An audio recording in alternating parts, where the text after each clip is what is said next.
think this is what a lot of men don't understand about checking in. We take checking in as if it's women trying to be too controlling, micromanaging. A lot of times we don't know how to tell them that without hurting their feelings, so we just kind of grit and bear it and end up silently frustrated. And little things like this can cause a rift in relationships. With my wife and then being able to counsel so many different couples, I can see some of the gray area and how women show up and care and love for us in ways that purely masculine energy often can't detect. Masculine energy is very linear, it's very binary. We function in spaces of all or nothing, right or wrong. A lot of times we can't see the nuances in some of these ways our women show up for us. When I'm out and about, what we perceive as checking in, now I understand is more so she just want to be included in my world. Take the onus to let her know, baby, I'm about to go here, you need something? Or I just ran into traffic, it's going to take me an extra 45 minutes. Why she got to know all of that? For some of y'all, it's because they don't trust y'all. But I'm talking about for the brothers who ain't stepping out, it still feels like it's too much, impairing our ability to just have our own freedom and autonomy to do what we need to do. When we take that extra step to include, it becomes intimacy. Extra inclusion turned into intimacy, safety, trust, to where now she don't even need me to do it. I still do it because I know it does something to her heart to know my man gonna give me the information even if I don't ask for it. Okay. What's your thoughts? I agree with everything that he said. I think what he said was wonderful. Absolutely great. Great information. I agree 100%. You agree with what? Check in. Let me know what's happening. Where are you? How long it's going to take you? All right, let us know from a woman perspective. Like, how do you feel when that's not done? When it's not done, okay, so as a woman who is married to a black man, one thing is, like, you have concern, like, is he okay? Is everything all right? Did you run into trouble? You know what I'm saying? Like, you start with the worry, and then it's like, I just hope everything is fine. Hope everything is okay. And then also, it's just like he said, like, you do want to just be included in your person's world. You just want to know, like, you was thinking about me, you running late, you behind, and you want to share with me where the heck you at. Yeah, I mean, I feel it. Like, you know, one of the things that I understand about relationships that I came to understand, you know, from the Heavenly Father is that in the relationships, it's two worlds that have to now become one. You know, Jesus said that the two become one. And that's where the work has to be put in at, of the two becoming one. Right. How do you share a world? How do you merge two different worlds? So when he said that she just wants to be included in your world, that's a very real thing, because if you don't include your significant other in your world, then by default you grow apart. And then you're wondering why, hey, you're sleeping in different rooms, he's sleeping in the couch, you don't communicate, your schedules is completely different. And that can just happen by nature, like not unintentionally. That happened to us because our schedules were so different. I worked during the day, she worked third shift.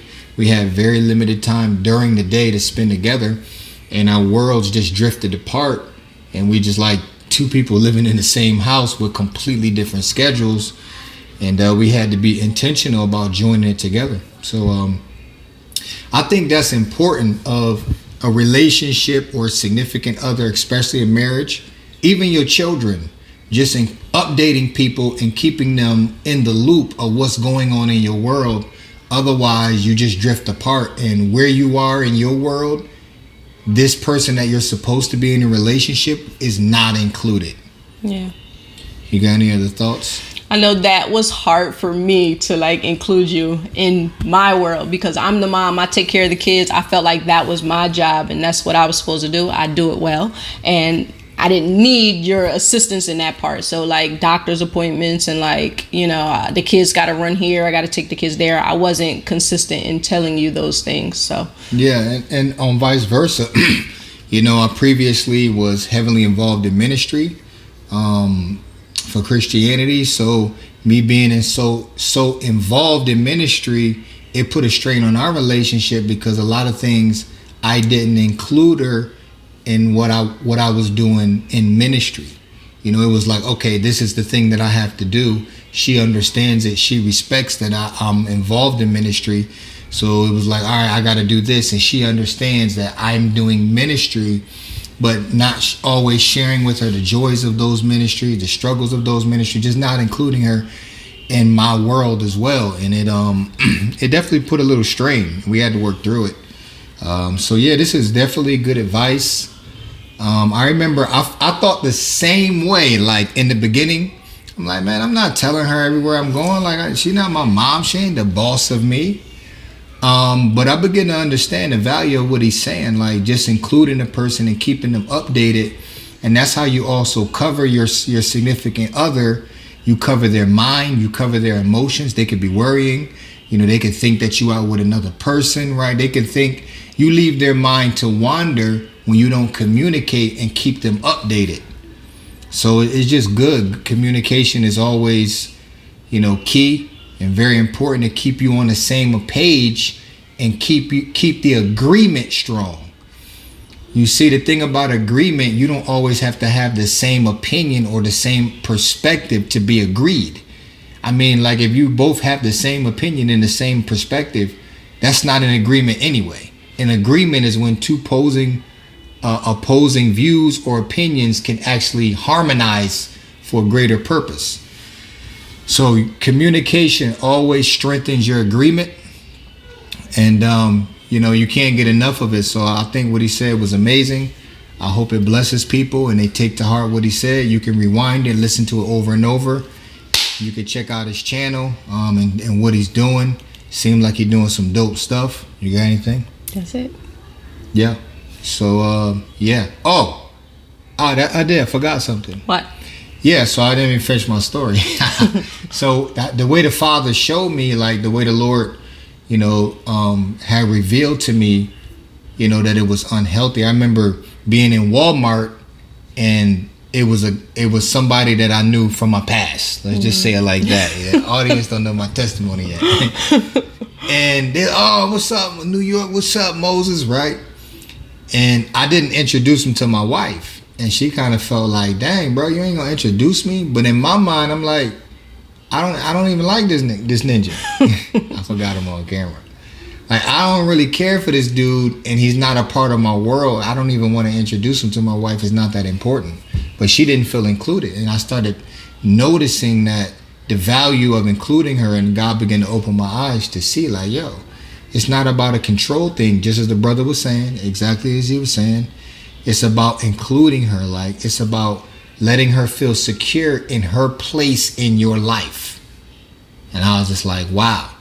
And the thing I want to say about that, the other thing I wanted to say about that is that once he, you know, one thing that the Father revealed to me personally is that you shouldn't go 4 hours without speaking to your spouse. Like within 4 hours, I mean, you should send a text. Hey, what's up? What's up with you? What you doing? Like, even if you at work. Send text throughout the day. Like, send a picture of yourself throughout the day. Send a meme. Send something. Like, just keep the communication consistent. Obviously, when you sleep, you couldn't do it then. But Right. you know, it should. You know, you don't have to go 4 hours without just saying something to your significant other. You got anything else? I think that was really like aha for me, like not going, because I can go a whole day.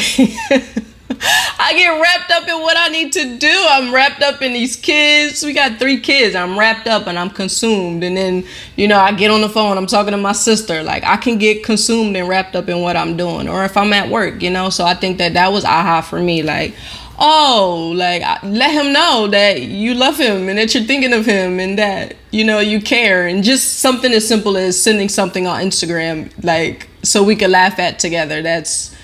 I think that's doable, and it's something easy to let him know, like, hey, thought about you. Yeah. You know what a good topic for this is? Communication covers. Oh, yes. Communication covers. All right, so y'all remember that, family. Communication covers. Peace.